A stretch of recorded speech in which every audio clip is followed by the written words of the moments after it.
Connaissance. Recherche. Sciences. Des sciences mathématiques. Théorie. Physique. Philosophie. Conférences. Archéologie. Environnement. Nature.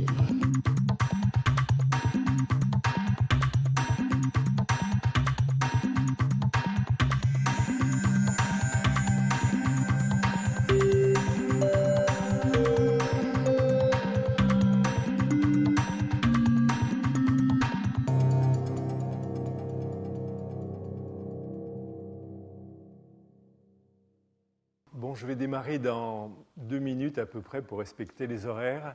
Ce cours sera un peu plus matheux que le premier cours où je suis resté assez général, mais il y aura à la fois des aspects de formalisme que j'expliquerai le plus possible avec les mains, mais il y aura aussi un certain nombre d'expériences que je commenterai et je vous montrerai quelques applications du retournement temporel directement. Donc, ce sera un mélange de formalisme et d'applications amusantes. Voilà, j'attends encore 1 minute pour commencer. Et le séminaire qui suivra mon cours sera évidemment sur les aspects de l'optique, alors que là, je vais surtout parler des aspects acoustiques et électromagnétiques basse fréquence. Et je pense que le 2e séminaire sera plus proche du cours dans la mesure où ce sera de montrer comment en optique, en utilisant des réseaux de petits éléments cristaux liquides, on peut faire des opérations qui ressemblent beaucoup à ce que nous on fait en acoustique. Donc, je vous rappelle peut-être une chose que j'avais expliquée la dernière fois, c'est que lorsqu'on est amateur de retournement temporel, qu'est-ce qu'on cherche à faire ?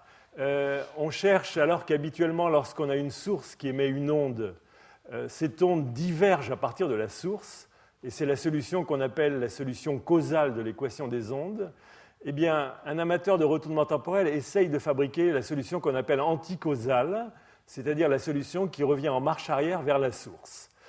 Évidemment, cette solution anticausale existe en maths, mais elle n'existe pas habituellement dans la nature, dans la mesure où tout est causal, et lorsqu'on parle, il n'y a que l'onde divergente qui est créée, et pas l'onde anticausale. Et donc, le problème, c'est comment fabriquer cette onde anticausale. Et je vous avais, dans un univers qui, lui, est causal. Et je vous avais expliqué qu'il y avait 2 façons de faire, et la façon qui m'intéresse, c'est ce que j'appelle les cavités à retournement temporel. Et je vous rappelle que cette technique utilisait le concept suivant. Si vous avez une source qui émet une onde, cette onde peut se promener dans un milieu très compliqué où la vitesse du son peut varier partout. Et si vous entourez cette source par une surface, et si sur cette surface, vous mettez des petits microphones, mais en fait, c'est plus que des microphones en théorie. Il faudrait enregistrer l'onde émise par la source sur chacun des points de cette surface, mais il faudrait enregistrer à la fois, si on parle de pression acoustique, le champ de pression acoustique sur la surface, et il faudrait aussi enregistrer ce qui s'appelle la dérivée normale de la pression. Donc, si vous enregistrez ces 2 types d'informations sur une surface, et si toutes ces informations sont mises dans des mémoires électroniques associées à chaque microphone, eh bien, si un peu plus tard, c'est ce qu'on appelle la phase 1 de l'expérience de retournement temporel, si un peu plus tard vous relisez les mémoires électroniques dans lesquelles vous avez stocké les informations, mais si vous les relisez en inversant la chronologie, c'est-à-dire en renvoyant en premier ce que vous avez reçu en dernier et vice-versa, alors si vous appliquez maintenant aux bornes de ce milieu, c'est-à-dire sur la même surface, exactement le même champ de pression renversé temporellement et le même champ de dérivée normale de la pression renversée temporellement, si vous appliquez ça, eh bien, l'invariance par renversement du temps de l'équation des ondes vous dit que vous allez créer une onde qui va revivre le passé de cette onde. C'est-à-dire vous allez voir cette onde qui va revenir exactement en marche arrière. Si elle avait été déformée au passage de ce milieu hétérogène, eh bien, il y aura une déformation contraire qui se fera et l'onde reviendra exactement au point de départ. Mais je vous avais expliqué qu'une onde, lorsqu'elle partait d'une surface, même si elle converge, comme une onde a une célérité, elle ne sait pas s'arrêter. Et quand elle revient au point de départ, elle collapse et elle repart dans l'autre sens. C'est-à-dire que vous allez créer une onde qui va vous donner l'impression de revivre ce qu'on appelle la solution anticausale, celle qui revient au point de départ, mais il n'y aura pas que la solution anticausale, il y aura aussi l'onde qui va collapser et qui va repartir. Et ça, j'avais dit, c'est un problème très important parce que c'est à l'origine de la limite de diffraction en physique. On ne peut jamais focaliser une onde sur un point parce que comme l'onde rediverge, l'interférence entre l'onde rentrante et sortante crée une tâche qui est la tâche focale. Et je voudrais revenir là-dessus et sur le formalisme de ça. Je vous avais montré un exemple dans un milieu où la vitesse du son était constante, c'est-à-dire l'onde émise par un point était une sphère, la célérité était constante, et quand je retournais temporellement la sphère, elle revenait en marche arrière, elle collapsait, elle repartait dans l'autre sens. Mais je voudrais maintenant vous montrer la même chose lorsque vous avez une source qui émet une onde. La source, ça peut être un point, mais ça peut être aussi un objet qui peut avoir une forme d'espace ou de temps. C'est donc, par exemple, les cordes vocales avec la tête de l'individu qui émettent du son. Et lorsque vous émettez ce son, si vous l'émettez non pas dans un milieu où la vitesse est constante, mais un milieu très compliqué, que j'ai représenté ici par des tas de petites taches bleues, un milieu où la vitesse du son change partout, eh bien, ça, c'est la phase 1 de mon expérience. Si j'émets ça, et si le milieu est hétérogène, eh bien, le champ que j'émets à travers ce terme source, par ce terme source, le champ de pression peut s'écrire sous la forme d'une pression qui vérifie cette équation. Cette équation, c'est l'équation des ondes, mais avec un terme source. Et le concept de terme source est extrêmement important dans toute expérience de renversement du temps. Ici, c'est l'injection d'énergie qu'on fait pour créer une perturbation. Cette perturbation va se propager sous la forme d'une pression acoustique, et cette pression va vérifier cette équation des ondes. L'équation des ondes a deux termes, une dérivée spatiale qui contient l'opérateur d'espace qui agit sur la pression, et puis des dérivées temporelles. Ici, les dérivées sont des dérivées secondes. Ici, on voit la vitesse du son qui apparaît et la densité volumique. Donc, on a un terme source à droite, à gauche, l'équation des ondes qui agit sur la pression. Et dans le cas particulier où mon terme source est ponctuel, c'est-à-dire si au lieu d'avoir une source de grosse taille, je prends une source ponctuelle et je la concentre en un point R0 et je la fais émettre juste à un temps t égale 0, eh bien, cette source devient maintenant juste ce point que j'ai dessiné là. Je l'ai mis un peu gros, et à partir du moment où c'est une source ponctuelle, le terme source, maintenant, ça n'est plus n'importe quelle fonction de l'espace et du temps, mais il peut s'écrire sous la forme d'une distribution de Dirac centrée au point R0, pour dire qu'il est concentré en R0, et une distribution temporelle t centrée au temps t égale 0, pour dire que c'est juste une émission infiniment brève au temps t égale 0.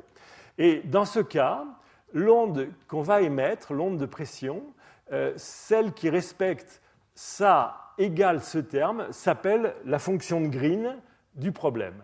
Et cette fonction de Green, je vous avais expliqué qu'il y avait deux fonctions de Green. Il y avait ce qu'on appelle la fonction de Green retardée, c'est celle qui diverge et qui est causale. Et puis il y a une deuxième fonction de Green qui est la fonction de Green anticausale, celle où il y a un signe moins t ici, mais qu'on appelle la fonction avancée, mais qu'on ne voit jamais dans la nature. Donc, comme on est dans un univers causal, si j'ai un point source centré au point R0 qui envoie un clic très bref, le champ que je vais observer en tout point R de l'espace, c'est la fonction de Green retardée et qui vérifie cette équation. Bon, ça c'est un rappel élémentaire sur ce qui s'appelle la fonction de Green dans un milieu compliqué, et la fonction de Green qui est là tient compte en fait de toutes les petites hétérogénéités du champ qui sont là. Et en fait, cette fonction de Green tient compte des hétérogénéités du milieu. Si j'avais juste le point R0 qui émet dans l'air, ce serait une belle onde sphérique, mais l'onde sphérique, chaque fois qu'elle rencontre un petit obstacle, elle rebondit dessus, et on va avoir la somme de plein d'ondes sphériques, plus de toutes les ondes qui sont diffusées une fois, deux fois, trois fois, et à la fin, l'onde qui sort peut être extrêmement compliquée de forme. Ça n'est pas obligatoirement la belle onde sphérique que j'avais montrée la dernière fois. Alors ça, c'est la phase 1 d'une expérience de retournement temporel. Cette onde part, et maintenant j'ai une surface S quelconque sur laquelle je vais mesurer le champ de pression en tout point de la surface, et je vais mesurer aussi ses dérivées normales. Et donc j'arrive à la phase 2, celle à proprement dit du renversement du temps et de la réémission du champ. J'ai mis sur la surface S des tas de petits points rouges qui sont en fait mes microphones, qui vont mesurer soit la pression, soit la dérivée normale de la pression.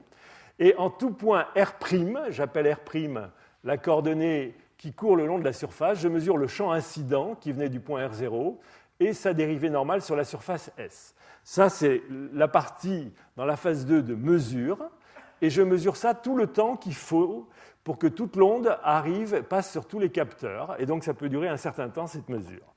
Quand toutes ces ondes sont enregistrées et stockées dans des mémoires, après un temps grand T, qui est un temps pour respecter la causalité, parce qu'il a fallu d'abord que j'attende que toutes ces ondes soient mesurées, quand toutes les ondes sont passées par ces points et qu'il n'y a plus de bruit dans ma cavité, alors je vais réémettre les champs retournés temporellement. C'est-à-dire que je vais réappliquer sur chacun des points rouges qui sont là, je vais refabriquer une pression qui est le retourné temporel de la fonction de Green, mais avec un grand T moins petit t', pour rappeler que j'ai renversé le sens du temps. Et je vais aussi réappliquer aux bornes de ma surface le retourné temporel de la dérivée normale de la pression, c'est-à-dire la dérivée normale de la fonction de Green que je vais inverser. Et maintenant, je vais appliquer ça aux bornes de ma surface, c'est tous mes émetteurs qui réémettent en mode retournement temporel, et je vais essayer de calculer le champ que ça va recréer à l'intérieur de ma cavité. Et là, je vais utiliser un théorème essentiel de la théorie des ondes qui s'appelle le théorème intégral de la diffraction, qui vous dit la chose suivante. Si vous voulez connaître à l'intérieur d'une surface la valeur du champ ondulatoire en un point R, il suffit de connaître le champ sur la surface S et connaître la valeur de sa dérivée normale sur la surface S. Et ça s'écrit à travers ce théorème. La pression qu'on va recréer en un point R à l'intérieur de la surface au cours du temps, ça va être une intégrale de surface de la valeur du champ. On va appliquer ici ce qu'on appelle la dérivée normale de la pression. On va l'appliquer sur le bord de la surface. De tous ces points vont naître des petites ondelettes qu'on appelle les ondelettes de Huygens. C'est des fonctions de Green qui vont être des petites ondelettes qui vont pénétrer à l'intérieur. Et le théorème intégral vous dit qu'il faut aussi tenir compte de la valeur du champ P sur la surface, du champ P et de sa dérivée normale, et que chacun de ces points va réémettre des ondes. L'une sera avec une dérivée normale de la fonction de Green, l'autre sans dérivée normale. Et cette intégrale, ça s'appelle le théorème intégral de la diffraction, ou le principe de Huygens. Ce théorème, c'est lourd à écrire. Généralement, les étudiants sont allergiques à ce théorème. Il est fondamental. C'est un théorème qui vous dit que quand vous avez une équation aux dérivées partielles dans un espace à 3 dimensions, connaître sur une surface le champ et sa dérivée normale suffit à prévoir le champ n'importe où à l'intérieur de la surface. Et c'est un théorème qui ressemble en fait au théorème sur l'intégration par partie pour des fonctions à une dimension, sauf que c'est la généralisation à 3 dimensions de ce théorème sur les intégrations par partie. Alors, ce théorème, il est important, et ce théorème, en fait, est valable uniquement parce que j'ai une équation d'onde qui a un opérateur que je rappelle ici, qui commence par une divergence. Ce théorème ne vient pas du fait que j'ai une dérivée seconde par rapport au temps, mais vient du fait seulement que j'ai une divergence d'un gradient. C'est que la partie spatiale de mon opérateur qui joue pour démontrer ce qu'on appelle le théorème intégral ou le théorème de Green, ou le théorème de Helmholtz ou de Rayleigh. Il y a beaucoup de formulations de ça. Et donc, le problème, c'est que je devrais avoir à calculer ce champ pour prévoir ce que va être mon champ retourné temporellement. Et comme mes sources au point rouge, pour la dérivée normale de la pression, c'est la dérivée normale de la fonction de Green, eh bien, je vais remplacer la dérivée normale ici par dérivée normale de la fonction de Green. P de R et de T, je le remplace par G de R et R0, T moins T'. Et mon champ retourné temporel, cette fois-ci j'ai mis retourné temporel, s'écrit comme ça. Et donc c'est une grosse intégrale qui n'est pas facile de calculer. Et quand nous on l'a calculée au début, il y a une vingtaine d'années, on a eu du mal à la calculer, on n'avait pas compris toutes les astuces qu'il y avait dans ce calcul d'intégrale. Et quand on fait ce calcul se simplifie par magie. Et il va vous permettre de prouver que l'onde retournée temporelle, c'est pratiquement le film de l'onde à l'envers, l'onde que j'appelais anticausale, mais elle sera suivie par une onde causale avec un signe moins. Et je l'avais expliqué la dernière fois, mais je vais vous le montrer dans le cas général maintenant. Alors, calculer le champ qui vérifie ça, c'est compliqué. Maintenant, il y a une façon de calculer ce champ de façon extrêmement simple. Juste se rappeler le concept suivant, et c'est le concept que nous avons un peu mis en évidence au labo, qui est le concept de puits. Le puits, c'est le contraire d'une source. Quand vous avez une source, vous émettez de l'énergie qui diverge. Un puits, il reçoit de l'énergie et il l'absorbe. Ça ressemble à ce qui se passe quand vous avez des atomes qui sont dans des états d'énergie excités. Quand un atome se désexcite, un électron change d'état, il émet un photon. Ça s'appelle l'émission. Mais quand un photon arrive sur un atome qui est dans un état où son électron est dans un état bas, cet électron peut changer d'état et monter dans un état excité. Et le photon sera absorbé. Et donc, il y a une dualité entre émission d'un photon et absorption d'un photon qui, pour les ondes, c'est la dualité entre ce qu'on appelle une source et un puits. Et vous allez comprendre ce que je veux dire par là. Quand vous prenez la source F de R et de T qui émettait un rayonnement acoustique ou électromagnétique, ce que je raconte est assez général, je vous avais montré que l'équation, le champ émis par cette source, vérifiait cette équation d'onde où il y a marqué égal le terme source. Maintenant, P de R et de T, si tout est concentré en un point, ce sera la fonction de Green retardée. Maintenant, si votre but dans la vie, c'est de fabriquer l'onde P de R est de moins T, c'est-à-dire l'onde anticausale, comment faut-il faire pour fabriquer l'onde anticausale? Il faut prendre cette équation et faire la transformation mathématique suivante. Je remplace T par moins T. Si vous remplacez T par moins T, vous devez remplacer T par moins T ici et T par moins T là. Et comme vous avez une dérivée seconde par rapport au temps, ce que vous trouvez, c'est en appliquant l'opération T donne moins T, vous avez une nouvelle équation des ondes qui est une équation, il y a P de R et de moins T, et ici F de R et de moins T. Et comme vous avez une dérivée seconde par rapport au temps, faire deux fois une dérivée où il y a chaque fois un moins, les deux moins s'en vont. Et donc ce que vous voyez, c'est que lorsque vous avez cette équation des ondes qui représente la fonction de Green causale créée ou le champ créé par une source, eh bien si vous voulez créer le champ anticausal, ce champ doit respecter une équation où il y a un nouveau terme source, mais où cette fois-ci T est remplacé par moins T.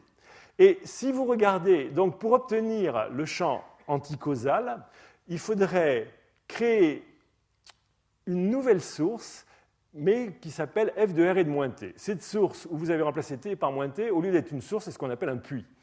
Et on va comprendre...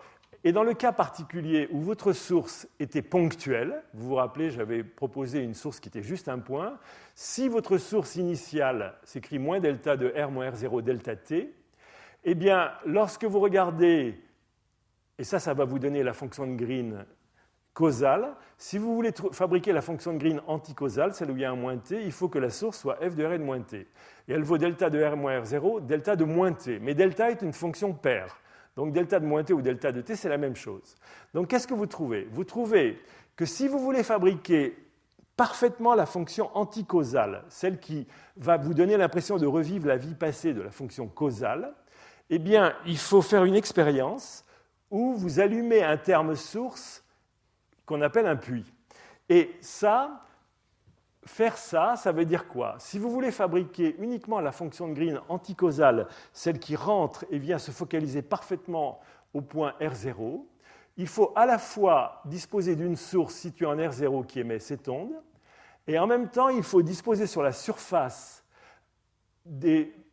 tous les petits points R' qui vont appliquer le champ que j'avais écrit là et là. Et quand vous faites ça, qu'est-ce que vous faites? Vous voyez que si vous voulez recréer une onde qui va converger vers le point rouge qui est là, mais qui est une onde parfaitement anticausale et qui est unique, seulement elle, il faut à la fois allumer F de R et de moins T et aussi faire émettre tous les petits points de votre cavité à retournement temporel. Si vous créez à la fois le champ retourné temporellement par le bord plus le retourné temporellement de la source, si vous faites ces deux opérations en même temps, le champ que vous allez créer dans cette cavité sera exactement l'onde anticausale, G de R, R0, moins T. C'est ça que vous voulez faire. Manque de bol, quand vous faites une expérience de retournement temporel, qu'est-ce que vous faites? Habituellement, vous avez votre source, mais quand vous réémettez votre champ, vous le réémettez tout seul. C'est-à-dire que dans l'expérience de retournement temporel que je décrivais, où j'avais tous mes émetteurs qui recevaient des signaux d'abord et après qui les réémettaient, en fait, je ne faisais que cette opération, c'est-à-dire j'avais enregistré le champ créé par le point R0 et je le retournais temporellement en faisant ce calcul très compliqué qui va me donner le champ à l'intérieur. Or, j'ai un principe de superposition qui me dit que lorsque je retourne temporellement le champ sur une surface, plus je retourne temporellement la source, ça me donne exactement dans tout ce milieu, exactement la fonction de Green anticausale. Maintenant, ça, c'est la somme de deux opérations. Celle où je retourne que le champ sur la surface et celle où f de r et de moins t émet un champ. Le premier, c'est ce que j'appelle le champ retourné temporel. C'est ça que je fais dans une expérience de retournement temporel, je crée ça. Et le deuxième, si ma source f de r et de moins t, ça vaut delta de r moins r0 delta t émet à travers ce milieu compliqué, ben ça me fabrique la fonction de Green retardée. Et donc je vois que la somme de ces deux quantités, comme j'ai un principe de superposition, tout est linéaire, est égale à ça. Et je vois que donc le champ retourné temporellement, quand je ne le retourne que sur le bord de mon milieu, ben c'est la différence entre ça et ça. Et je retrouve mon théorème universel qui me dit que lorsque je retourne temporellement le champ que sur une surface, je ne peux pas recréer uniquement la fonction de Green anticausale, mais elle est toujours suivie par moins la fonction de Green causale. Et ça vient juste de cette démonstration. Et ça n'a l'air de rien, mais ce théorème est très puissant puisqu'il donne toute la limite de la diffraction dans toute expérience où vous essayez de focaliser une onde vers un point. Vous ne pourrez jamais, en la faisant focaliser à partir d'émetteurs sur une surface fermée, faire mieux que ça. Et ce théorème peut se réécrire sous une formule que nous appelons la formule du retournement temporel. C'est que, en fait, ce qu'on émet par les bords d'une surface, c'est d'une part la dérivée normale des fonctions de Green renversées temporellement, plus la fonction de Green renversée temporellement, chacune est multipliée par ce facteur, et on met une convolution ici parce qu'on est dans le domaine temporel, et tout ça, c'est égal à la fonction de Green causale moins anticausale. Et c'est amusant parce que c'est une identité qui dit qu'une intégrale de surface d'un produit de convolution de fonctions de Green n'est rien d'autre que la différence de deux fonctions de Green. Et cette identité ressemble un petit peu en mécanique quantique, en théorie quantique des champs, à des identités qui s'appellent les identités de Ward, mais qui ici viennent dans un autre cadre. Et ça, c'est une formule dans le domaine temporel. Maintenant, si vos ondes étaient monochromatiques, au lieu d'être des ondes brèves mais monochromatiques, c'est-à-dire à une fréquence, eh bien, au lieu d'avoir ici G de R et de moins T, G de R et de T, on prendrait les transformés de Fourier à une pulsation oméga. Et ici, on verrait apparaître la partie imaginaire de la fonction de Green. Et ça s'appelle la fonction de Green monochromatique. C'est celle qui émet des sources qui sont sinusoïdales dans le temps et non pas impulsionnelles dans le temps. Et le produit de convolution est remplacé en régime monochromatique par un produit. Et quand vous avez ici une fonction où il y a le signe moins t, une fonction du temps où vous inversez t en moins t, sa transformée de Fourier, vous en prenez son complexe conjugué. C'est une formule très standard. Quand vous avez f de t qui est remplacé par f de moins t, grand F de oméga est remplacé par f conjugué de oméga au niveau de l'espace de Fourier. Et donc vous retrouvez ici cette formule qui est la même que celle-là, mais sauf qu'elle est écrite à une pulsation. Et elle vous donne la taille de la tâche focale que vous pouvez créer. Alors ce qui est important ici, c'est que cette formule, elle est valable quel que soit le milieu. C'est-à-dire qu'ici, j'ai un milieu hétérogène, invariant par renversement du temps, parce que j'ai eu besoin de ça pour faire ma démonstration, mais le milieu peut être très compliqué. Et la fonction de Green, ici, peut être beaucoup plus compliquée qu'une onde sphérique. Elle peut être, comme je disais, une somme de milliers d'ondes sphériques qui prennent naissance en chaque point et qui peuvent être excessivement compliquées. Bon, une fois que j'ai dit ça, j'ai ce théorème qui est puissant, qui me dit que si je retournais temporellement sur les bords de ma cavité à la fois le champ et sa dérivée normale, je refocaliserai comme ça. Bon, maintenant, dans la vie et j'ai remis cette formule ici. Dans la vie de tous les jours, c'est rare d'avoir des micros qui mesurent la pression et la dérivée normale de la pression. Habituellement, vous avez juste un micro qui mesure soit la pression, soit la vitesse, mais rarement les deux. Et en fait, s'il avait fallu croire les maths, nous n'aurions jamais essayé il y a 20 ans la moindre expérience de retournement temporel, parce qu'on n'avait pas ce genre de gadget capable de mesurer et la pression et la dérivée normale. On avait juste des micros, des transducteurs piézoélectriques qui mesuraient l'un des deux, et on a quand même tenté le coup. Et on a vu que ça marchait très bien. Et pourquoi ça marche bien? Parce qu'en fait, habituellement, la plupart de nos expériences sont faites avec nos micros en champ lointain. C'est-à-dire, vous avez une source R0, vous avez un milieu très compliqué autour de la source, vous enregistrez au loin le champ et vous le retournez, et puis vous regardez ce qui se passe près de la source pour voir comment l'onde revient. Et lorsque vous êtes en champ lointain, la fonction de Green que vous avez, qui normalement s'écrit sous la forme d'une onde sphérique quand il y a juste un milieu homogène, mais après peut s'écrire de façon compliquée, en champ lointain, la fonction de Green a quelques propriétés sympathiques. La fonction de Green a des dérivées normales. Alors, je ne sais pas s'il y a assez de lumière, mais si vous avez une surface comme ça, si vous avez une normale n extérieure à la surface, et si vous avez ici un point source au point R0 qui émet une onde, imaginez que cette onde parte de façon sphérique, bien gentille.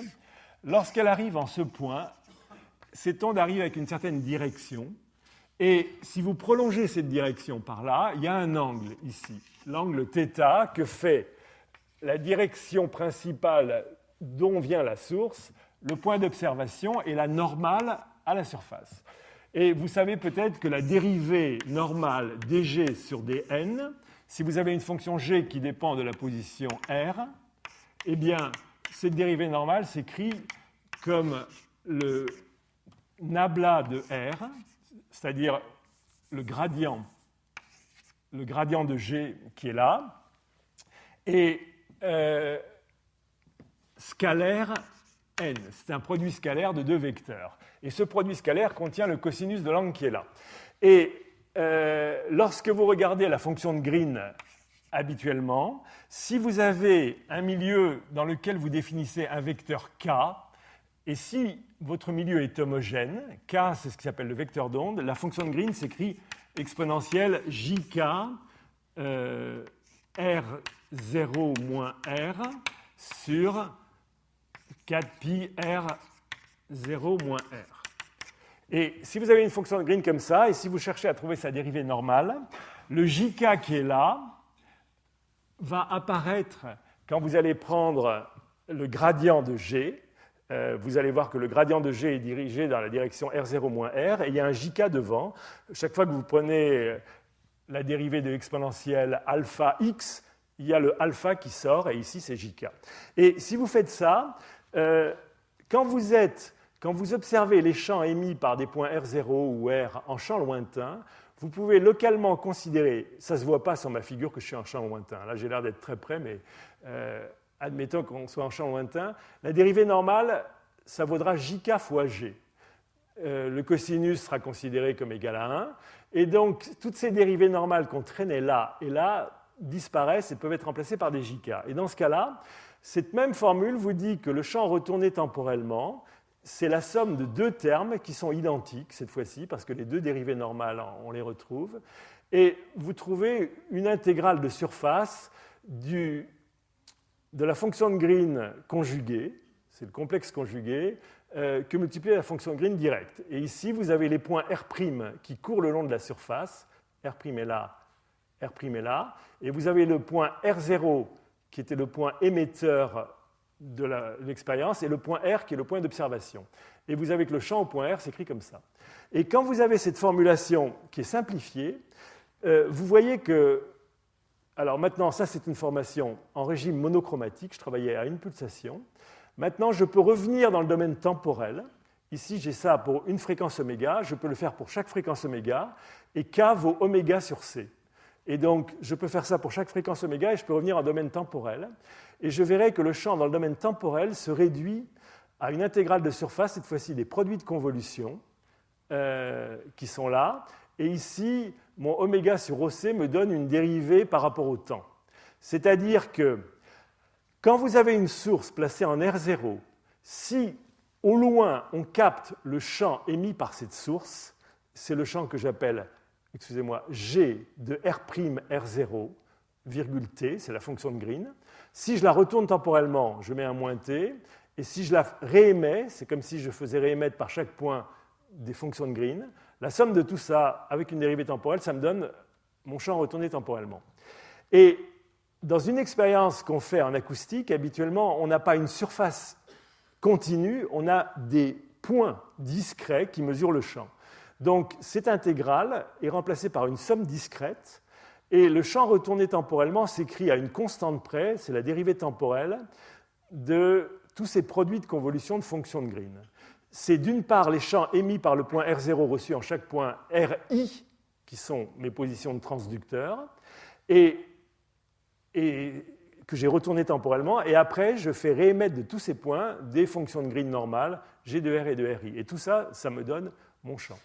Et si vous considérez que vous êtes mis assez loin pour que l'approximation paraxiale soit bonne, que vous avez discrétisé votre surface avec suffisamment de points pour que cette somme discrète vaille une somme continue, eh bien ça, alors vous pouvez aussi vous rappeler que la fonction de Green, il y a la réciprocité spatiale, c'est-à-dire quand je mets la fonction de Green de R0 à RI, c'est la même chose que de RI à R0. Je peux faire de la petite manipulation. Et comme le champ retourné temporel, je sais que c'est G de R0 moins T moins G de RR0 virgule T, je trouve cette formule qui est une formule extrêmement importante qui me dit que si je veux trouver la fonction de Green entre le point R0 et R, ça veut dire savoir ce qu'émet le point R0 vers le point R, à travers ce milieu extrêmement compliqué, eh bien, je peux la calculer si je connais toutes les fonctions de Green de tous les points R0 reçus par les points R', c'est tous les par les points, il ne s'appelle plus R', il s'appelle RI, c'est tous les G de R0 RI, je mets un moins T et je convolue par toutes les fonctions de Green de tous les points RI vers le point R.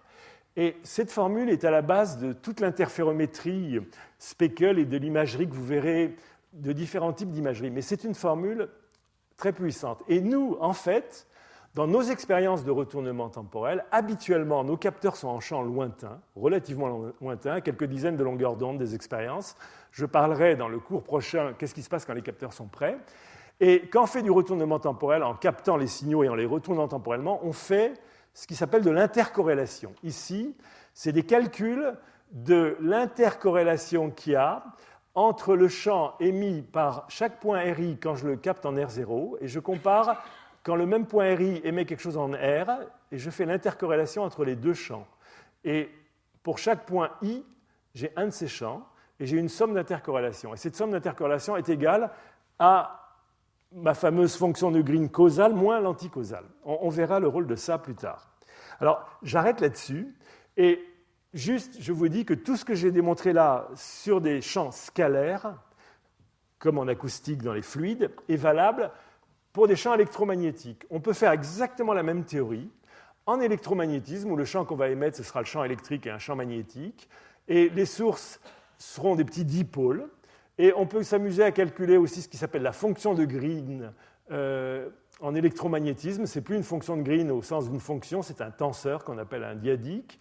Et on peut faire exactement le même formalisme, calculer si on a un petit dipôle qui émet un rayonnement électromagnétique dans l'espace. Si on va mesurer dans l'espace le champ électrique et ses composantes dans l'espace, et si maintenant on le retourne temporellement et on va refaire un calcul d'intégrale de surface comme l'intégrale dont j'ai parlé tout à l'heure, mais je n'ai même pas besoin de la calculer. Il suffit que j'utilise toutes les petites astuces du théorème de superposition pour voir que si au lieu de calculer ça, et la moulinette est lourde pour le calculer, si je fais mon petit raisonnement, je trouverai que le champ retourné temporellement sera tout simplement la différence du champ conjugué moins... je retrouverai la partie imaginaire de la fonction de Green dans le cas d'un champ monochromatique. Le théorème est universel, il marche en électromagnétisme, il marche en acoustique des fluides et il marche en acoustique des solides. Si j'avais maintenant un déplacement, un tremblement de terre qui me crée des ondes un peu compliquées, qui ont un déplacement qui a trois composantes, si je mesure les trois composantes, si je les retourne temporellement d'une surface, ça va me redonner les parties imaginaires de la fonction de Green. On verra le rôle de la partie imaginaire de la fonction de Green quand on parlera de super-résolution plus tard. Alors maintenant, tout ça, c'est bien joli, mais c'est lourd. Et il faudrait avoir des capteurs partout sur une surface. En gros, il faut un capteur toutes les demi-longueurs d'onde pour être sûr que toutes les oscillations de votre champ sont bien captées. Et quand vous avez un champ qui contient beaucoup de longueurs d'onde, parce que c'est un champ bref, à large spectre, il faut des capteurs très serrés. Et le retournement temporel n'aurait aucun intérêt s'il fallait toujours avoir une surface tapissée de capteurs. La vraie magie du retournement temporel, c'est la chose suivante. C'est qu'on n'a pas besoin de mettre autant de capteurs dès qu'on vit dans un univers normal de la vie de tous les jours. C'est-à-dire dès qu'on envoie des ondes dans un milieu confiné. Nous vivons toujours dans un milieu confiné, sauf quand on est en pleine campagne, en pleine cambrousse, mais même les ondes électromagnétiques qu'on va envoyer vont être bloquées par l'ionosphère et vont rebondir. Il y aura toujours du confinement. Et l'idée force qui arrive et qui fait que le retournement temporel a beaucoup d'applications, c'est l'idée suivante. Si vous avez maintenant une source qui émet une onde, et si vous n'avez pas beaucoup d'antennes, mais par exemple j'en ai mis juste 5, mais si je vis dans un univers fermé, avec des murs réfléchissants, et si mes murs, dans un premier raisonnement, ont une propriété que j'appelle ergodique, que je vais expliquer, alors si j'ai une onde qui part d'un point, en fait, et quand je pense à une onde, normalement une onde, ça peut être une onde sphérique que j'ai dessinée ici dans un milieu homogène, mais je peux, en faisant une approximation, considérer que quand j'émets une onde, ça peut être remplacé par des rayons. Et on peut faire ce qu'on appelle l'approximation de l'optique géométrique ou de l'acoustique géométrique qui dit, pour prévoir l'avenir d'une onde, imaginez que la source, au lieu d'émettre vraiment une onde, et que je fasse un calcul de fonction de Green, émette des tas de rayons. Et je peux m'amuser à raisonner sur tous ces rayons. Alors quand je fais ça, je fais une approximation. Quand je remplace une onde par des tas de rayons, je dis par exemple, si j'ai une sphère, que c'est comme si j'émettais des rayons dans toutes les directions. Et on verra que ce raisonnement que je vais faire est un raisonnement tiré par les cheveux, mais il n'est pas si mauvais, et on reviendra dessus. L'idée, c'est que l'onde qui part de ce point, normalement, il faudrait qu'elle soit captée dans toutes les directions. Il n'y a que la partie de cette onde qui va directement sur les transducteurs qui est captée. Donc les premiers signaux qui arrivent, quand j'ai poussé un petit cri ici, arrivent d'abord là. Mais la partie de l'onde qui m'intéresse, qui part dans cette direction, si elle cogne un mur et elle rebondit une fois, 2 fois, 3 fois, et qu'à la 4e fois, elle arrive sur ce capteur, finalement, je vais capter un signal plus tard. Et donc, je vois qu'en m'enfermant dans une pièce fermée, qui a des propriétés d'ergodicité, je peux garantir que tous mes rayons, au bout d'un certain temps, finiront par passer aussi près que je veux de chaque capteur. C'est ça l'ergodicité. Alors, l'ergodicité, c'est plus compliqué parce que normalement, il n'y a pas que les rayons, il faut regarder aussi les positions et les vitesses d'une particule, mais je donne ce premier raisonnement. Alors, si j'imagine maintenant que ce que je capte ici, qui va durer très longtemps, je le stocke dans des mémoires, et cette fois-ci, j'ai des mémoires très profondes, des mémoires électroniques qui ne vont pas capter juste une petite oscillation, mais peut-être des milliers d'oscillations, parce que ça va rebondir longtemps. Si je capte tout ça, si j'attends qu'il n'y ait plus rien dans la cavité, si maintenant je relie tout ça en Verlan, si je renvoie, normalement, je devrais réémettre des ondes en espérant que les rayons vont revenir en marche arrière et me donner l'impression qu'il y a des haut-parleurs ici, alors qu'il n'y a personne, il y a juste une condition limite, et tout va refocaliser. Et si tout refocalise de tous les côtés, ben la tâche focale devrait redevenir cette fameuse tâche focale qui valait une demi-longueur d'onde, ce que j'avais expliqué la dernière fois. Et même si j'ai peu de capteurs, ça va bien focaliser. Alors, on va d'abord regarder ça dans le cas de ce qu'on appelle un guide d'onde. Un guide d'onde, ce n'est pas une cavité ergodique, c'est un milieu dans lequel vous êtes limité par des miroirs plans autour de vous. Et on va regarder ça dans l'eau avec des ultrasons. On va mettre 2 parois autour de l'eau. C'est un aquarium, le fond est en verre, et l'autre paroi, c'est l'air à la surface de mon aquarium. Et on met une source ici qui va émettre un petit signal ultrasonore d'une microseconde. Et au fond de ce guide d'onde, qui fait, disons, 40 cm, là il fait 4 cm de haut et 40 cm de long, on va mettre 128 petits transducteurs piézoélectriques qui vont former le miroir à retournement temporel. On ne va pas mettre des transducteurs ici, puisqu'il y a seulement des conditions limites. Et donc, on émet notre clic, et chaque transducteur capte le signal. Et on voit, comme le signal est bref, on voit d'abord l'onde qui arrive la première, qui est cette première onde que vous voyez là. Ici, c'est le temps d'arrivée, c'est des microsecondes, 80 microsecondes. On voit un premier front, c'est le front qui arrive en direct. Puis, il y a un front qui cogne une fois. Il arrive un peu plus tard, puis il cogne 2 fois, 3 fois, 4 fois. Et sur chacune des parois, il rebondit. Et donc, on va recevoir, en ayant envoyé une microseconde de signal, ici, on va recevoir un signal long. Ce signal dure 80 microsecondes. C'est la succession de tous les rebonds qui arrivent tour à tour au loin. On va prendre tous ces signaux qu'on a mis en mémoire, ils durent 80 microsecondes, et on renverse le sens du temps. Et on les réémet en verlan, et on réémet ça. Et on va donc faire émettre tout ça, et on va maintenant écouter ce qui revient au point de départ. Et on va balader un hydrophone pour qu'il mesure le champ lorsqu'on émet ça d'ici. Et on va réémettre ça 150 fois d'ici, et on va écouter avec l'hydrophone en le mettant à différentes positions quel est le champ qui revient. Et on va dessiner ce que l'hydrophone reçoit, et on va ici, en fonction de la hauteur de l'hydrophone, on dessine ça là, et en fonction du temps, on dessine ça là. Et donc, quand l'hydrophone est au point de départ, le point source, on va tracer cette droite horizontale qui est là. Et on voit que lorsque ces haut-parleurs émettent 80 microsecondes de code, c'est des bruits temporels compliqués, la personne qui est là à la source, elle ne reçoit qu'un signal d'une microseconde. C'est comme si le temps s'était déroulé en marche arrière. À l'origine de l'expérience, j'avais envoyé un signal d'une microseconde. Ici, les capteurs ont capté des signaux qui durent 80 microsecondes, qui sont très compliqués. Je les retourne. Eh bien, la personne qui est là entend une microseconde, bien que j'ai envoyé 80 microsecondes de signal. Toute l'énergie que j'ai envoyée s'est recompressée en temps, en ce point, et en espace, parce que je peux regarder la taille de la tâche focale. Et la tâche focale est très fine. En fait, la tâche focale que j'observe ici est bien plus fine que la tâche focale que donnerait la même antenne à retournement temporel s'il n'y avait pas les parois. Et pourquoi? Et ça, c'est un effet qui est essentiel. C'est l'effet que j'appelle l'effet kaléidoscope, qui est l'effet qui fait que le retournement temporel est vraiment intéressant. C'est l'effet suivant. Quand vous êtes dans votre salle de bain et que vous vous regardez avec un miroir devant vous, et s'il y a un miroir derrière vous, vous vous voyez une infinité de fois. Vous avez l'impression de vous voir une infinité de fois. C'est la mise en abîme chère aux peintres. Eh bien, de la même façon, si vous vivez dans un guide d'onde et que vous avez 5 transducteurs, ou si je suis dans cette pièce et que j'ai un miroir énorme sur ce mur, un miroir sur ce mur. Si je regarde une personne de cette pièce, je la vois, mais j'ai aussi l'impression de voir ces images virtuelles à travers tous les effets du miroir. Et comme j'ai 2 miroirs, ces images virtuelles sont infinies. Donc ici, pour un observateur placé au sein du guide, même s'il y a 5 transducteurs réels, où il y a juste 5 bouts de piézoélectrique avec 5 circuits électroniques, pour lui, il a l'impression d'avoir 5 plus 5 plus 5 plus 5. Et il a l'impression d'avoir autant que d'images virtuelles. Alors comme généralement ce point a une directivité angulaire limitée, il en voit quelques centaines au lieu d'en voir 5. Et donc pour lui, l'ouverture qui retourne le temps lui paraît non pas avoir cette taille, mais la taille de l'ouverture virtuelle qu'il voit. Et en fait, la tâche focale qu'on observera quand on retournera temporellement ces signaux captés par ces 5 transducteurs, ou par 128 transducteurs, cette tâche focale sera très fine, alors que si on enlève les parois, la tâche focale est large. Et la largeur de la tâche focale normale dépend de l'angle sous lequel ce miroir est vu de l'observateur et de la longueur d'onde. Mais ici, l'angle devient beaucoup plus grand. Alors, l'effet est spectaculaire parce que vous pouvez même faire quelque chose. Quand vous avez capté tous les échos, ce n'est pas les échos, excusez-moi, quand vous avez capté la signature, c'est-à-dire la fonction de Green de ce point, qui dure un certain nombre de temps, 80 microsecondes, ça correspond à un certain nombre de rebonds.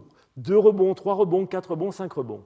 Maintenant, vous pouvez retourner temporellement tous ces rebonds. Si vous retournez tous, la tâche focale sera très petite. Mais si vous limitez le nombre de rebonds que vous allez retourner, c'est comme si vous allez limiter le nombre d'images virtuelles que vous allez retourner. C'est-à-dire que vous allez faire un diaphragme qui va se régler en fonction du temps de la fenêtre de retournement temporel. Et ici, si vous retournez par exemple les 7 ou 8 rebonds, la tâche focale aura une certaine taille. Maintenant, si vous ne retournez que 7 fronts d'onde au lieu d'en retourner tous, la tâche focale sera un peu plus grosse. Si vous ne retournez que les 3 premiers, ou le premier, la tâche focale deviendra d'autant plus grosse. Vous avez donc un appareil qui a un diaphragme que vous réglez comme vous voulez, mais vous le réglez temporellement. Et ça, c'est une opération intéressante. Alors, on peut aussi se poser la question, est-ce que le retournement temporel, qu'est-ce que ça fait comme opération? Si vous imaginiez, vous avez une source ici. Si vous êtes dans un guide d'onde, si votre source émet juste un clic bref, à cause des rebonds, le point A, qui est un des points du miroir à retournement temporel, capte une succession de répliques. Ça, vous pouvez appeler ça une réponse impulsionnelle. Vous pouvez soit utiliser le langage des fonctions de Green, en théorie des ondes, soit le langage du traitement de signal. Ça s'appelle une réponse impulsionnelle. Quand vous prenez cette réponse impulsionnelle, vous pouvez décider de la retourner temporellement. C'est une réponse impulsionnelle. Et vous les mettez. Comme vous savez qu'il y a un théorème de réciprocité qui vous dit que la fonction de Green pour aller de S à A est la même que celle pour aller de A à S, vous allez réémettre ça, que vous allez convoluer à nouveau par la même réponse impulsionnelle H de t. Et donc, ce qui revient au point S, c'est un pic très fort, mais avec du bruit. Ça, c'est quand vous retournez avec juste un point.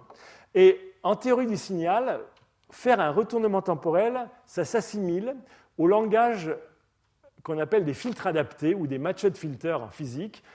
Excusez-moi, si vous avez une boîte noire qui a une réponse impulsionnelle H de t, ça c'est la réponse que vous avez si vous envoyez un Dirac à l'entrée de votre boîte noire, à la sortie vous avez H de t.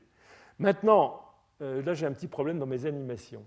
Si votre boîte noire qui a une réponse H de t, c'est le H de t qui est là, qui peut marcher dans ce sens ou dans ce sens. Si vous vous posez la question, quel est le signal le plus intéressant à mettre à l'entrée d'une boîte noire pour obtenir le pic le plus élevé à la sortie, il y a une théorie qui vous dit que le meilleur signal qu'on peut mettre à l'entrée d'une boîte noire qui a une réponse impulsionnelle H de t, le meilleur signal, c'est de mettre H de moins t. Si vous mettez ça à l'entrée de votre boîte noire, à la sortie, vous avez H de moins t convolué par H de t. Et faire ça, c'est ce qu'on appelle faire un filtre adapté. Vous mettez le filtre adapté à votre boîte noire à l'entrée, et ça va vous donner le pic le plus élevé que vous pouvez espérer pour l'énergie que vous mettez à l'entrée. Mais ce pic peut avoir des défauts. Et alors, quand vous faites un retournement temporel, il n'y avait pas qu'un point qui faisait du retournement temporel, il y en avait plusieurs. Il y avait mes 128 transducteurs. Alors, excusez-moi, oui, là, c'est en train... Oui, j'ai un problème sur cette animation, je n'ai pas vérifié. Alors, ici, vous avez votre point S qui émettait son onde. Ici, si vous avez non pas un transducteur qui fait du retournement temporel, mais beaucoup de transducteurs. Chaque transducteur fabrique le filtre adapté à la propagation. Donc, chaque transducteur, quand il retourne temporellement, ce qui revient au point S, c'est un pic qui est max au temps initial, qui est symétrique et qui a du bruit. Maintenant, combien de transducteurs il faut que je mette là pour que, quand je fais retourner temporellement tous ces transducteurs ensemble, tous les pics s'additionnent et tout le reste disparaît par interférence. C'est ce que j'ai obtenu dans mon expérience. Eh bien, le nombre de filtres adaptés qu'il faut fabriquer pour faire ce qu'on appelle un filtre inverse, c'est apprendre exactement à compenser toute la propagation. Un seul transducteur ne suffit pas, si je retourne temporellement le signal, pour retrouver ça. Il m'en faut plusieurs. Et ici, il m'en faut 96 ou 128. Bon, c'est déjà pas mal, mais je vous montrerai tout à l'heure que si, au lieu d'avoir une géométrie de rectangle, j'avais une géométrie de cavité ergodique, un seul transducteur suffirait pour faire pratiquement le filtre inverse. Donc ici, j'ai juste expliqué le retournement temporel avec une chaîne de transducteurs, ça marche, ça recompresse temporellement. Alors ça, je ne vais pas vous montrer ça maintenant, je vous le montrerai quand je ferai un cours, mais je vais vous montrer un exemple en acoustique sous-marine. Est-ce que tout ce que je raconte a un sens? Oui, ça a un sens. Voilà une belle expérience. Une antenne à retournement temporel de 78 mètres de long. Elle fonctionne autour d'une fréquence centrale de 3,5 kHz. La longueur d'onde, c'est 50 cm dans la mer. La mer, ce qu'on appelle le plateau continental, c'est un fond qui fait 100 mètres, qui peut être très tordu, et la surface de la mer. Ça, c'est un guide d'onde. Et donc, question, que se passe-t-il si vous mettez un miroir à retournement temporel, ici il y avait 29 capteurs, dans la mer, vous avez un fond de 100 mètres, et ici, vous allez mettre une source qui va être à 10 km de ce miroir. Ça ne se voit pas ici, parce que les échelles ne sont pas respectées, mais vous avez une source qui émet un son et qui est située à 10 km de cette antenne qui est mise dans la mer. Et ça, c'est donc une expérience que je vous décris. La source, je lui fais émettre un signal très bref que vous avez entendu. Il est centré autour de 3,5 kHz et il ne dure pas très longtemps. Pop, c'est ce bruit. Donc maintenant, mes capteurs, mes 29 capteurs qui sont là, après 10 km de propagation, en ayant cogné les bords, voilà ce qu'ils reçoivent. Un des capteurs. Ils reçoivent toute la réverbération du milieu. Donc c'est des signaux très longs, et ici je montre les premières arrivées. Maintenant, je prends ces signaux, je les réémets physiquement par ce réseau-là, en verlan. Je remets donc tout ça, et je regarde maintenant le signal qui revient au point de départ, en mettant un hydrophone. Il reçoit le signal qu'il avait émis. Donc, ces expériences ont été conduites par beaucoup de groupes à partir des États-Unis, mais la plupart des expériences se sont faites à l'île d'Elbe parce que c'est à côté de La Spezia, qui est une base de l'OTAN, où il y a un beau bateau qui s'appelle, je ne sais plus comment d'ailleurs, mais qui était un grand bateau sur lequel il y a tous les moyens pour faire ça. Et jusqu'à 30 km de distance, ces expériences ont été faites en mer et on a vu que la réverbération se défaisait bien. Et un des problèmes qui se posait, c'était est-ce que le temps d'aller-retour des signaux sonores et les vagues à la surface de la mer faisaient que le milieu changeait, n'était pas stationnaire entre l'aller et le retour. Et quand nous, on a proposé ces expériences à notre marine française et à la DRET à l'époque, on nous a dit ça ne marchera jamais. Les Américains, eux, n'ont pas eu peur, ils l'ont fabriqué, ils ont fait l'expérience et ça s'est mis à très bien marcher. Et en fait, bien qu'il y avait des vagues à la surface de la mer, et les vagues pouvaient faire 2-3 mètres de haut, et le retournement temporel était robuste. Par exemple, on pouvait enregistrer une fonction de Green et la réémettre pendant 20 minutes, et pendant 20 minutes, la même fonction de Green refocalisait. Il fallait attendre en gros 20 minutes pour que ça se brouille. Et ça, même s'il y a des vagues à la surface de l'eau, ce n'est pas très gênant. Pourquoi ? Parce que la température de l'eau est beaucoup plus grande à la surface de la mer qu'au fond. Et donc, il y a un gradient de vitesse qui fait que les ondes qui partent de l'intérieur de la mer n'atteignent jamais le haut de la surface. Elles sont courbées par un effet mirage et elles n'atteignent pas la surface. Donc, on a un guide d'onde qui résiste très bien aux variations de surface. La seule chose qui fait que le guide d'onde change ses propriétés en 20 minutes, c'est les ondes de marée interne. Vous aurez d'ailleurs un séminaire par Philippe Roux sur l'acoustique sous-marine, où il vous parlera de ça. Ces ondes de marée interne font que la mer change sa salinité et sa densité et sa température au cours du temps, mais avec une vitesse qui est de l'ordre des marées. Et en gros, en 20 minutes, il y a des mouvements suffisants pour que le milieu n'ait plus du tout le même profil de vitesse du son. Et la fonction de Green que vous avez apprise n'est plus bonne. Mais c'est quand même bon longtemps. Et le fait que ce soit bon longtemps, alors ça c'est une chose, ça recompresse temporellement, mais aussi spatialement. Regardez ici, vous avez 9 km de distance ou 10 km de distance. Cette source émet son clic, vous le recevez, vous le retournez temporellement, et vous regardez sur quelle taille la tâche focale le son refocalise. Et si vous faites un zoom, mais sonore, en baladant, vous voyez que ça refocalise sur une tâche qui fait 30 cm. Vous êtes à 10 km de distance, vous avez une longueur d'onde de 50 cm, vous renvoyez ce code bizarroïde et il refocalise sur une zone qui fait 30 cm, c'est-à-dire une demi-longueur d'onde. Donc, si cette antenne avait marché, non pas dans un milieu confiné, mais dans un espace infini, vous avez ici une distance 120 fois plus grande. Ça, c'est 120 fois plus grand que la taille de l'antenne. Et la tâche focale aura une taille de 120 longueurs d'onde. C'est ce qui s'appelle le nombre d'ouvertures. Mais ici, la tâche focale a une taille de lambda sur 2. Vous profitez de l'environnement pour focaliser, comme si votre antenne, au lieu d'avoir cette taille, était une antenne qui, avec ses images virtuelles, cernait le monde et pour cet observateur. Et donc, vous en profitez. Donc, l'effet kaléidoscope est extrêmement important. Chaque fois que vous avez des ondes confinées, vous pouvez focaliser. Alors, autre chose, et ça, c'est l'application aux télécommunications dont je reparlerai, mais plus en électromagnétisme dans le prochain cours. Si vous aviez ici un petit véhicule qui a envoyé un petit clic, qui est comme le bop que j'ai envoyé, vous captez le signal, vous le retournez temporellement, lui il reçoit son bop. Et ce bop, vous allez dire que c'est pour vous un bit d'information plus 1.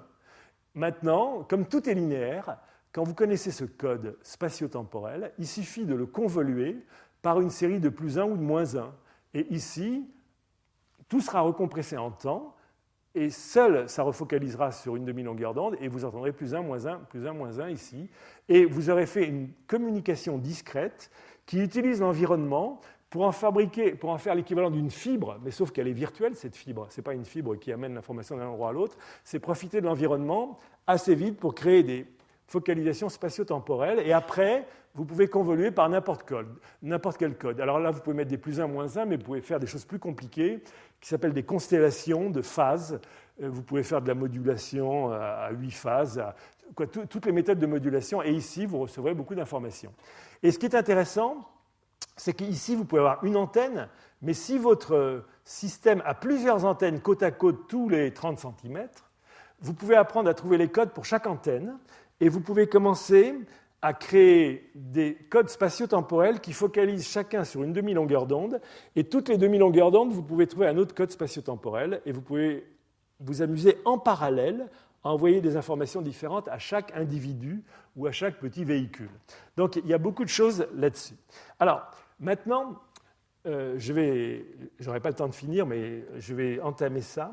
Est-ce qu'on peut faire du renversement temporel avec un transducteur ?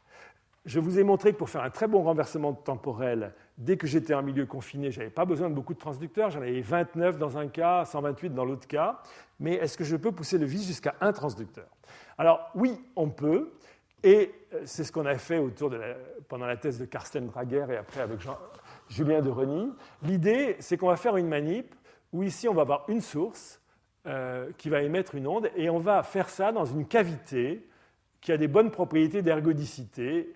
Et en fait, la forme d'un D, c'est la lettre D un peu, c'est une forme qui n'a pas ni la symétrie du rectangle ni la symétrie du cercle, mais qui a les deux symétries à la fois. Et dès que vous avez deux symétries, tout se passe bien. Vos cavités deviennent particulièrement intéressantes. Et si vous avez au point A une source qui émet un signal bref, ici, j'ai mis un signal bref, à cause des rebonds sur les parois, au point B, vous allez capter un signal très long qui va résulter de tous les chemins multiples.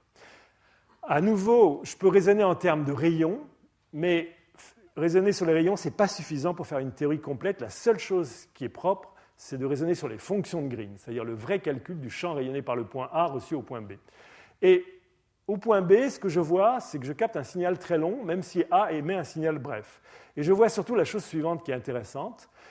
Quand le point A émet une onde sphérique dans toutes les directions, une onde sphérique, ça peut se décomposer sur des ondes planes. Et les ondes planes ont tout un vecteur d'onde qui est leur direction de propagation K. Et en fait, si vous voulez capter tous les vecteurs d'onde qui viennent du point A, il faut écouter au point B pendant un certain temps. Et vous voyez ici que, par exemple, le vecteur d'onde qui part dans la direction qui est là, cogne une fois, deux fois, et arrive au point B au bout d'un certain temps. Donc vous voyez qu'il y a une espèce de correspondance vecteur d'onde K. Il me faudrait tout le spectre des vecteurs d'onde dans toutes les directions, et je vois que j'ai une correspondance K temps. Et donc j'ai un couplage entre l'espace et le temps à travers ce dessin de milieu fermé, et chaque vecteur K arrive au bout d'un certain temps t. Et donc je me pose la question, quel est le temps sur lequel il faut que j'écoute pour que tous les vecteurs K que j'ai soient parvenus au point B. Et ce temps, pour une cavité, c'est un temps qui s'appelle le temps de Heisenberg de la cavité. C'est le temps au bout duquel, si vous émettez par exemple un signal sinusoïdal, c'est le temps au bout duquel le système d'ondes stationnaires a le temps de se fabriquer dans votre cavité pour que la cavité atteigne un régime permanent. C'est-à-dire que vous allez pouvoir compter tous les modes de la cavité. Et ce temps, c'est un espèce de temps d'ergodicité, c'est le temps au bout duquel tous les vecteurs K passent aussi près que vous voulez du point B à une longueur d'onde près. Parce que pour les ondes, être près, c'est toujours à une longueur d'onde près. Et ce temps de Heisenberg, c'est en même temps, pour une cavité de ce genre, une cavité comme ça, comme toutes les cavités, ont des modes. Et vous pouvez vous amuser à chercher tous les modes, c'est-à-dire toutes les fréquences pour lesquelles vous avez un vecteur propre dans cette cavité. Et vous savez que toutes les fréquences des modes sont séparées. Et de temps en temps, deux modes peuvent avoir la même fréquence. On dira que les modes sont dégénérés. Mais quand vous avez une cavité qui n'a pas beaucoup de symétrie, les modes ne sont pas dégénérés. C'est-à-dire que chaque fréquence correspond à un mode et on n'a pas pour une fréquence plusieurs modes. Et quand vous avez une cavité chaotique, vous avez ce qui s'appelle une répulsion entre modes. Chaque mode est distant d'une certaine distance des autres modes et tous les modes sont séparés les uns des autres en gros de la même distance. Et cette distance s'appelle delta oméga. Et dans une cavité comme ça, vous avez une distance delta oméga entre deux modes. Et le temps de Heisenberg, c'est l'inverse de delta oméga. C'est à la Heisenberg, un temps, c'est l'inverse évidemment d'une fréquence quand on fait une transformée de Fourier. Et donc, en gros, quand le point A émet un clic, le point B, si vous voulez capter tout ce qu'il faut pour retourner temporellement et refocaliser, il faut attendre un temps de Heisenberg. Alors, regardez juste une simule d'abord, que Carsten avait fait. Ici, on prend une cavité, Et on va émettre une impulsion. Alors, c'est une cavité élastique, mais on va raisonner comme si c'était acoustique. On va raisonner comme si le champ était scalaire. Le point A, on va lui faire émettre au temps t égale 0 une impulsion très brève. Et l'impulsion va être très brève, 0,1 microseconde. En fait, elle va avoir une bande passante très grande, de 10 MHz. Et on va émettre ça de ce point. Et cette onde va partir dans la cavité, elle va grossir, on la regarde un peu plus tard, elle cogne les parois, vous la voyez, et puis vous la regardez, et puis vous attendez un petit peu. Et si vous attendez une centaine de microsecondes, le champ ondulatoire qui au début était bien construit a perdu toute sa belle construction et commence à devenir très aléatoire, si vous le regardez. Ça, c'est 100 microsecondes. Et vous allez enregistrer, vous allez attendre 1400 microsecondes. 1400 microsecondes, c'est le temps de Heisenberg pour cette cavité. Ça peut se calculer d'une certaine façon. Et vous allez donc enregistrer tout ça. Vous faites ça dans l'ordinateur. Tout ça, c'est dans l'ordinateur. Et vous avez juste un petit point qui va capter au cours du temps le bruit qui lui passe sur le nez pendant 1400 microsecondes. Et donc, ça va être un long code qui capte. Et puis, vous allez prendre ce long code, et puis, quand les 1400 microsecondes seront enregistrés, vous allez le refaire émettre. Et donc, vous allez réémettre du point B exactement ce code temporel, qui est très compliqué, mais il part du point B. Et au début, ça part comme une onde sphérique. Et puis, vous regardez 100 microsecondes après ce qui se passe, et puis vous attendez. Et vous attendez, et vous allez voir doucement tout ça revenir. Et vous allez voir qu'à un moment donné, va réémerger, poum, la focalisation au point de départ. Il y a juste le point B qui a émis, et puis après, ça va rediverger comme toute onde. Alors, ça, on a d'abord fait ça numériquement, puis après, on l'a fait expérimentalement.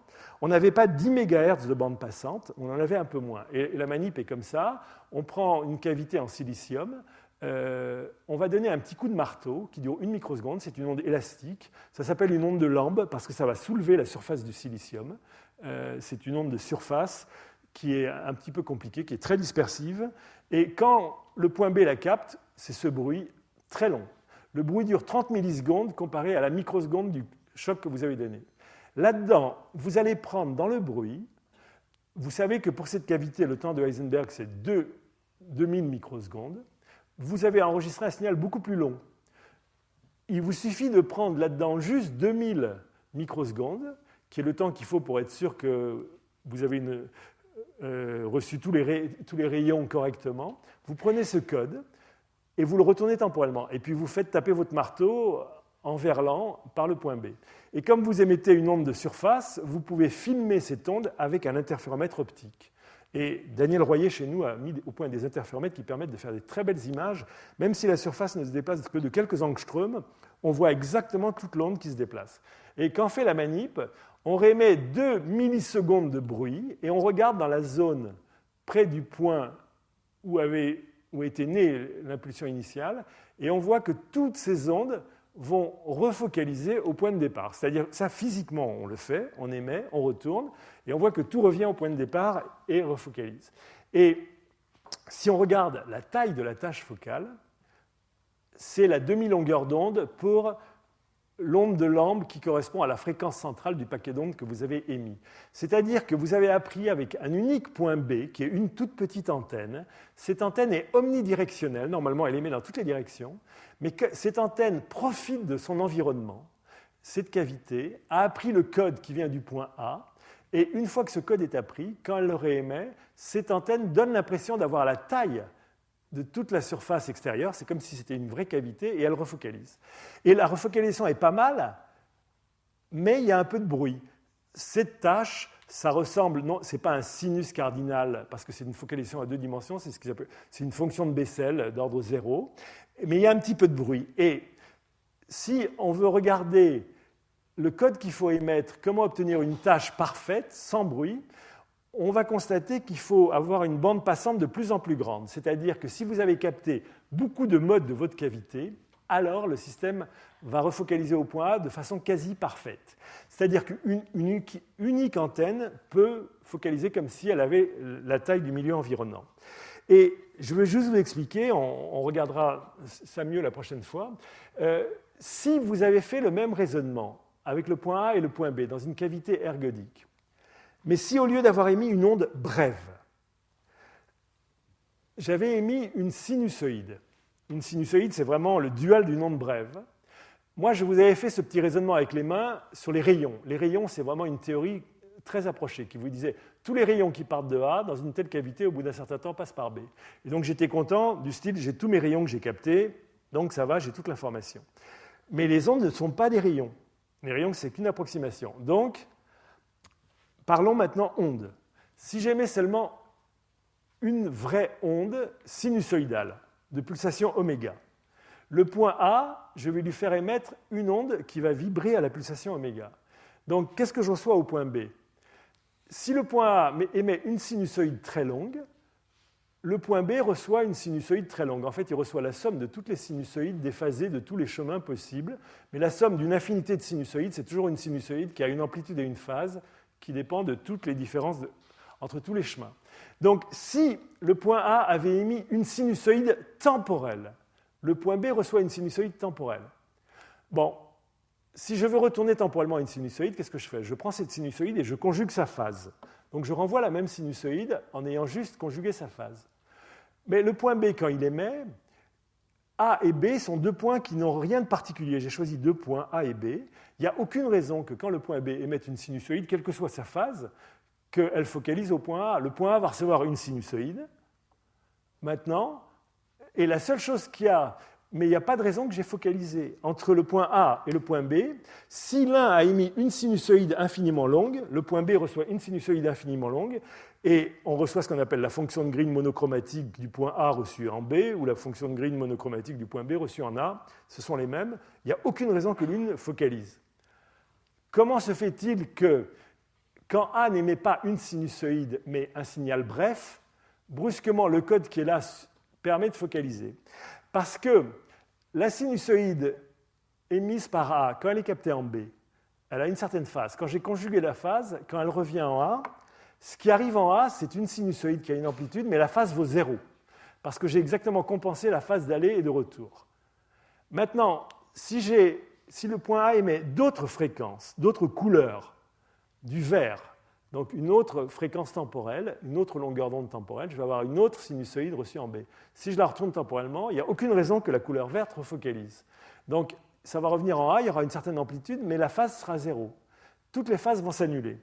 Et si maintenant j'ai émis beaucoup de fréquences différentes, chaque fréquence arrive au point B, quand je la retourne, aucune des fréquences ne refocalise, mais toutes mes fréquences temporelles, quand elles reviennent en A, ont une phase 0. C'est-à-dire que toutes ces modulations temporelles ont un moment magique qui est le temps t égale 0, pour lequel, si je les somme, elles s'additionnent en phase.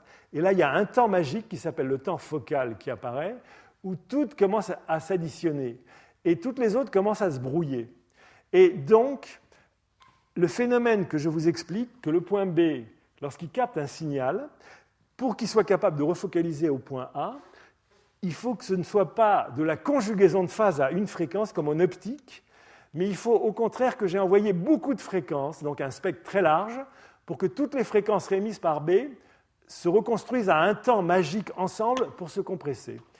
Et entre A et B, est-ce que je peux envoyer toutes les fréquences quand j'émets quelque chose? Alors là, je traiterai ça la prochaine fois.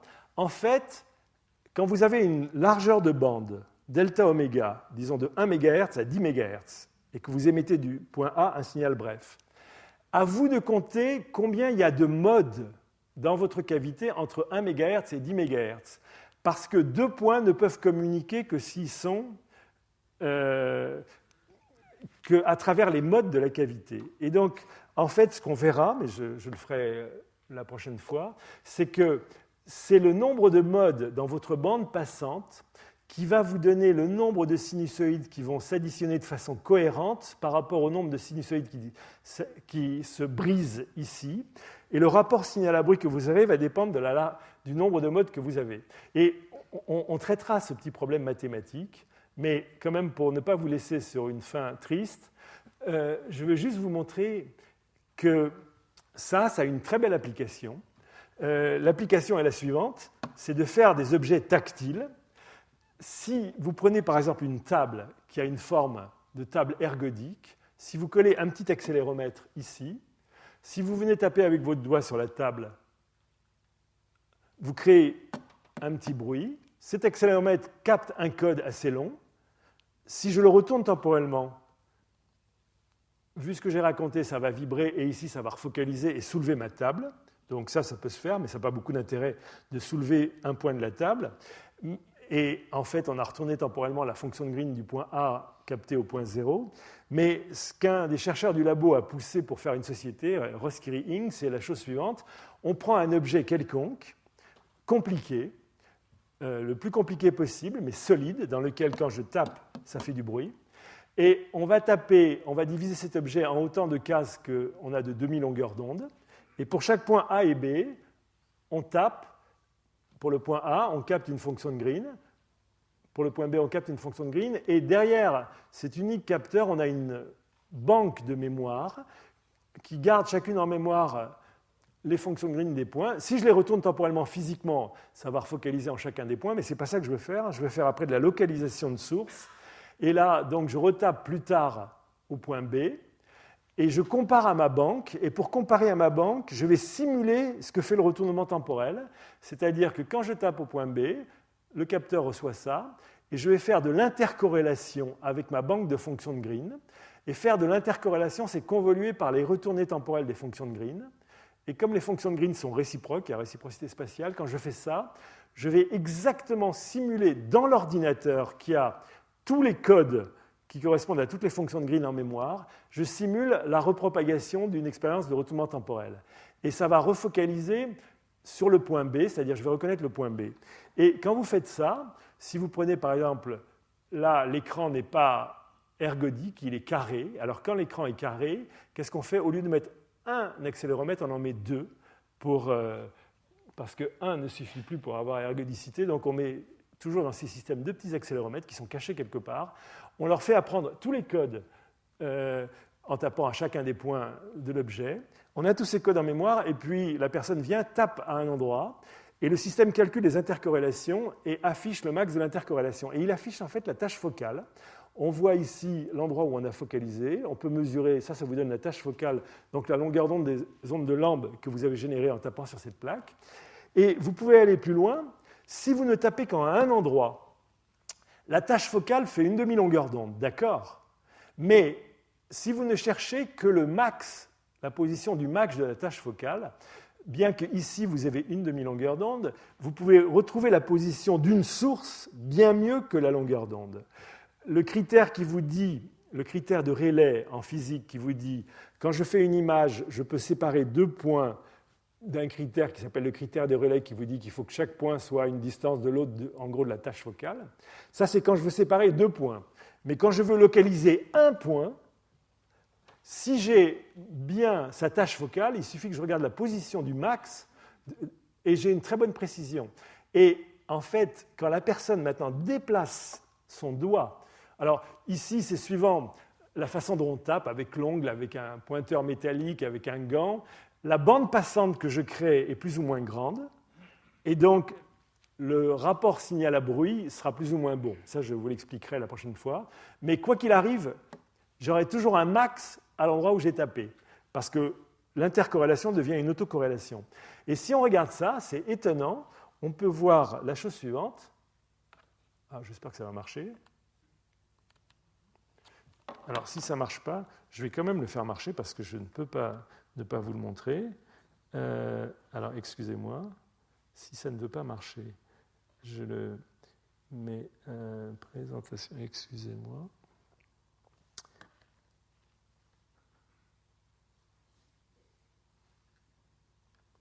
Présentation Sénat.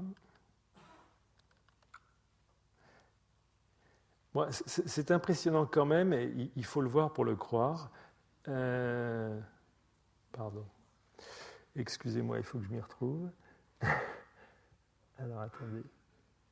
Court-image.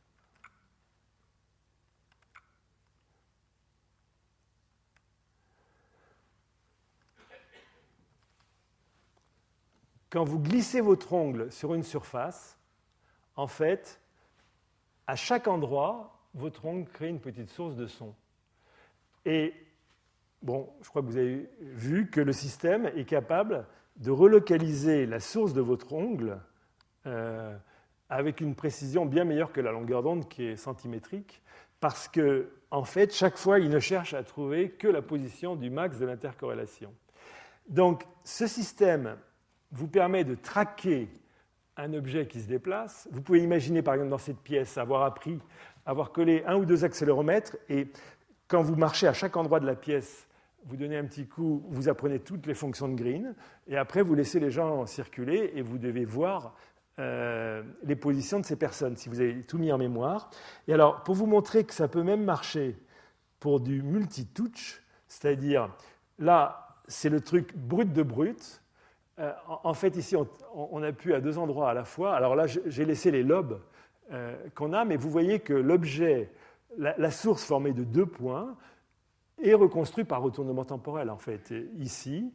Et en fait, on peut suivre 2 points. Alors, il faut rajouter des softs si on veut avoir exactement les positions des 2 points avec grande précision. Mais disons, c'est amusant parce que à partir de ces concepts de retournement temporel, de fonctions de Green, d'imagerie à partir d'une banque de fonctions de Green, on peut vraiment faire des gadgets et des outils qui sont utiles. Bon, donc, je vais arrêter là-dessus. Ce que je ferai la prochaine fois, je démarrerai par un peu de maths, c'est pour vous montrer quand même les théorèmes sur ces fonctions de Green dans les cavités, pour vous montrer comment c'est le nombre de modes qui fait le rapport signal à bruit. Et puis la prochaine fois, on partira de ça pour aller étudier ce qui se passe lorsqu'on envoie une onde dans un milieu aléatoire, où cette fois-ci il y a des diffuseurs répartis partout, et on verra la taille de la tâche focale et on verra comment on peut atteindre une focalisation sur des dimensions nettement plus petites que la longueur d'onde. Donc c'est ce qui s'appelle la super-résolution. Et la prochaine fois, vous aurez aussi un cours, pas un cours, mais un séminaire derrière moi de Rémi Carminati, qui vous parlera de l'imagerie en champ proche et des ondes évanescentes et qui vous expliquera comment on peut espérer atteindre des tâches focales nettement plus petites que la longueur d'onde en optique, en acoustique et dans le domaine des micro-ondes.